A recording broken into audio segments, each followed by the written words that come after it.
नमस्कार बंधुरा ग्रीन वाल टार्गेटे आपनादेर स्वागत। आज एसेछि এই যে পাতাবাহারটি, এই পাতাবাহার থেকে আমি অনেকগুলো পাতাবাহার করেছি। আপনারা যারা আমার পুরনো ভিডিও দেখেন তারা জানেন। তো আজ একটু আমি ডেকোরেশনের কাজ করব। তো এই গাছগুলো আমি একটু এদিক ওদিক করব। তার মধ্যে দেখুন আমাদের অনেক রকম কাজকর্মই থাকে। এই যে শুকনো পাতাগুলো ফেলে দেওয়া, পরিষ্কার করা। তো এরপরেও এই যে পাতাগুলো আমি একটু ভালো করে ধুয়ে দেব। তো ধুয়ে দিতে হলে আমাকে একটু কলের সামনে নিয়ে গিয়ে বা বেসিনে দাঁড়িয়ে আমাকে পরিষ্কার করে ঝকঝকে করে আমি রাখবো। করতে করতে আবার দেখছি দুটো বিড়াল ঝগড়া করছে। ওই যে তলায় ঢুকে গেছে, ওই যে তলায়, ওই যে দেখাচ্ছে, যে ওই যে দেখুন, ওই যে দেখুন, ওই যে দেখুন, লুকিয়ে গেছে ভয়ে। তো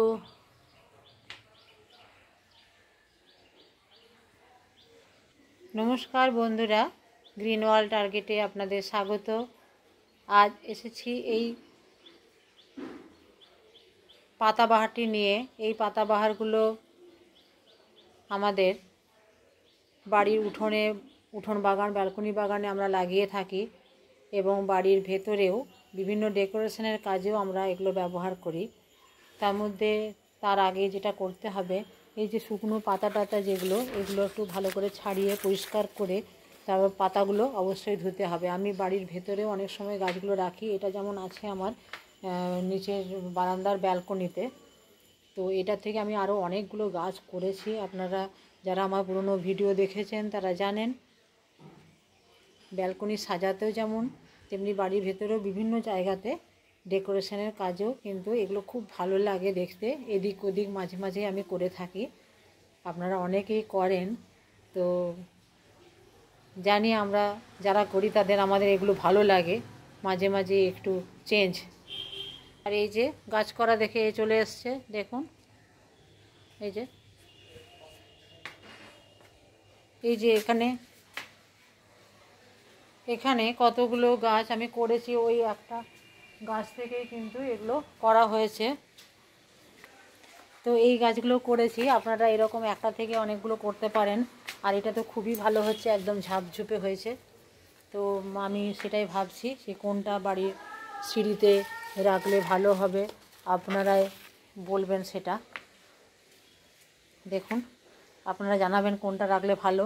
আমি তো একটা মোটামুটি রাখছি, তবে অবশ্যই এই যে শুকনো পাতা এগুলো কিন্তু একটু আমাদের ফেলে দিতে হবে, না হলে কিন্তু ভালো হবে না। গাছটা ধুতে হবে, পাতাগুলো ধুতে হবে।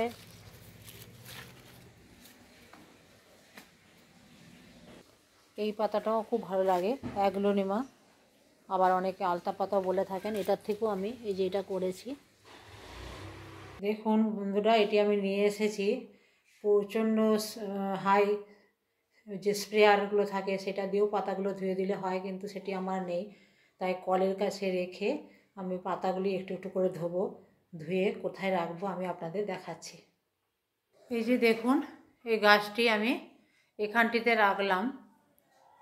সে 35 টাকার টুল পাওয়া যায় না, সেই টুলের উপরে এই যে একটি টব রেখে এই টবটি আবার উপরে দিয়ে দিলাম। এটাতে হালকা জল দিলেও তলায় পড়বে। তো সেইভাবে এটা রাখলাম।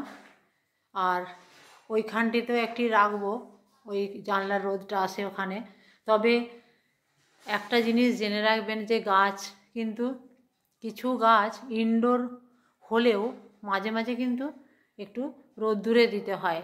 রোদ জল এতেই কিন্তু গাছ ভালো থাকে। গাছের যে অক্সিজেন এবং কার্বন ডাই অক্সাইড যে শ্বাসক্রিয়া সেটা কিন্তু খুব ভালো হয় বাইরে থাকলে। এবং কিছু গাছ থাকে যেগুলো রাতের শিশির পেলে ক্ষতি হয়, আবার কিছু গাছ থাকে যেগুলো ভালো হয় তাদের। তো সেক্ষেত্রে আমাদের ইনডোর প্ল্যান্ট আমরা কিছু বাড়ির ভেতরে রাখলেও যদি সারা বছর এভাবে রেখে দিই তাহলে কিন্তু গাছ গাছের গ্রোথ সেভাবে হবে না এবং গাছ ঝিমিয়ে পড়বে। তাই মাঝে মাঝে সপ্তাহে একদিন করে একটুখানি বাইরে বের করে তারপরে আবার ঢুকিয়ে দেবেন, একটুখানি চেঞ্জ করবেন, তাহলে কিন্তু গাছগুলো ভালো থাকবে। তো আমি সেভাবেই করি। যদি কখনো আমার ইচ্ছে হয় আমি ভেতরে ঢোকাই আবার বাইরে বের করি, তো এতে গাছগুলো ভালো থাকে। আমি অনেক সময় দেখেছি ভেতরে দীর্ঘদিন রাখার ফলে গাছ নষ্ট হয়ে গেছে, এবং গাছ ভেতরে রাখারও আবার বিভিন্ন ক্রিয়াকলাপ আছে, অনেক রকম জানতে হয় যে গাছটা দীর্ঘদিন ভেতরে কিভাবে ভালো থাকবে।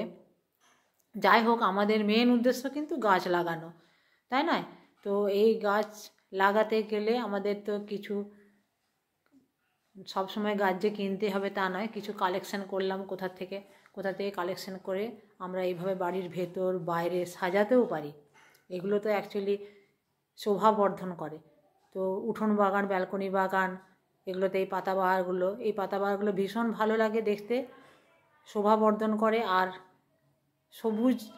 সবুজের মধ্যে থাকলে মনও ভালো থাকে। তো যেটা মেন উদ্দেশ্য গাছ লাগানো, তা পাতাবাহার হোক, একটা ছোট লঙ্কা গাছ হোক, যাই হোক, যে কোনো যতটুকুই বাড়ি হোক, একটা জানালা থাকবে, সে যদি তার ইচ্ছে হয় সে একটা দুটো গাছ করতেই পারে। তো এইভাবেই আমরা সবুজের অন্তত যতটা পারি বিস্তার করি। সেইভাবে বন জঙ্গল যেভাবে ছিল সেগুলো তো কেটে ফেলা হচ্ছে, তাই সেই জঙ্গল তো আমরা আর করতে পারবো না।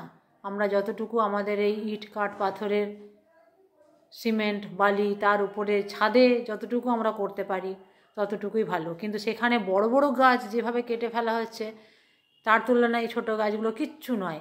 তবু যতটা সম্ভব আমাদের দ্বারা সেইভাবেই করতে হবে। এখানে একটা ছোট্ট অ্যালোভেরা গাছ আছে, তো বাইরে আমার অ্যালোভেরা গাছ বাগানে বড় আছে, তো আমি এখানে ছোট্ট একটা করেছি। তো এই অ্যালোভেরা কিন্তু ভীষণ উপকারী একটা গাছ। আর এটা আপনারা অনেকেই জানেন পিস লিলি, যেটা দেশি। তো এটা পিস লিলি, আর এটাও এক ধরনের পাতাবাহার। এগুলো আমি এইখানটাতেও করেছি, ওই যে দেখুন ওখানে একটা, আর এইখানটাতে একটা, আর এখানে একটা অপরাজিতা গাছও আছে, এই যে একটু তার দিয়ে বেঁধে টেঁধে দিয়েছি, দেখতে পাচ্ছেন।